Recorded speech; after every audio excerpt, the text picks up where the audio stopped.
Assalamualaikum warahmatullahi wabarakatuh. Salam literasi bagi kita semua. Perkenalkan, saya Farhan Hafizar. Kembali lagi dengan saya di video saya kali ini.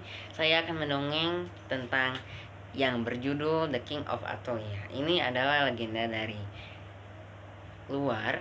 Cuman yang baru ini saya akan menerjemahkannya lagi ke dalam bahasa Indonesia agar teman-teman di sini yang mendengarkan video ini dan melihat video ini agar dapat mendengarnya dengan baik, dengan mengerti maksud saya. Baik, saya mulai. Sang ratu menunggu. Sambil duduk di jendela, dia memperhatikan cahaya kota yang memancar di pengunjung senja yang panjang. Matahari sudah terbenam sejak berlalu-lalu, tapi hari belum benar-benar gelap. Kegelapan yang sesungguhnya tidak akan datang kecuali di sudut-sudut yang tidak pernah terkena cahaya. Lentera-lentera akan menyala sepanjang malam saat orang-orang berpindah dari pesta yang satu ke pesta yang lain, sampai mereka menyambut kembalinya matahari dan hari yang baru.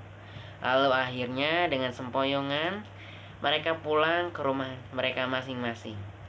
Lalu mereka merayakannya dengan minuman anggur, musik, dan tarian hari yang mereka pikir tidak akan pernah datang. Hari pernikahan sang ratu telah tiba. Dia duduk di jendela, memperhatikan cahaya, mendengarkan musik, dan menunggu suaminya.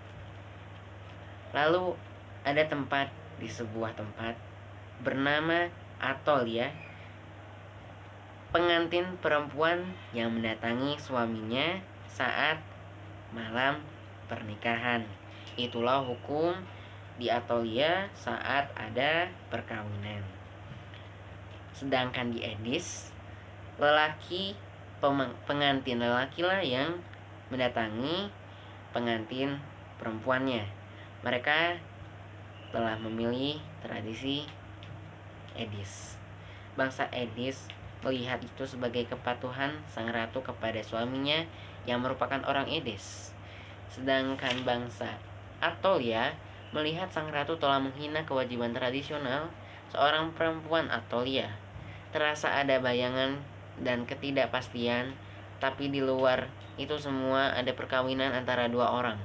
Hari ini ratu telah menyerahkan kedaulatan negaranya kepada Eugenides yang telah memberikan segala yang dia punya untuk menjadi rajanya. Lalu ada sebuah tempat yang bernama Balarium, utama istana yang dipenuhi meja dan menyala dari lentera kertas yang berwarna-warni.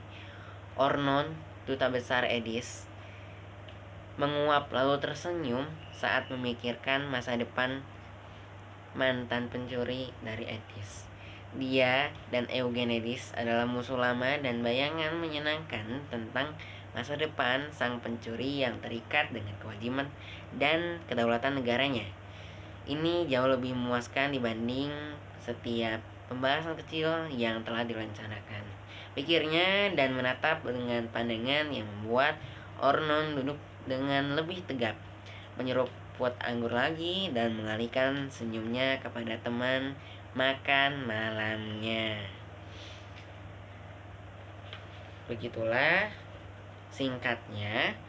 Dan untuk sinopsis dari buku ini, dari buku cerita ini, saya cukup ambil sedikit dan saya bacakan untuk kesimpulan yang lebih lengkapnya. Dengan rencana yang cerdik dan kemampuannya sebagai pencuri, Eugenides menjadi raja Atholia. Eugenides mendinginkan sang ratu, bukan tahta, tapi dia menemukan dirinya terperangkap di jaring yang dia buat sendiri. Kemudian dia menyeret pengawal muda ke tengah-tengah badai politik.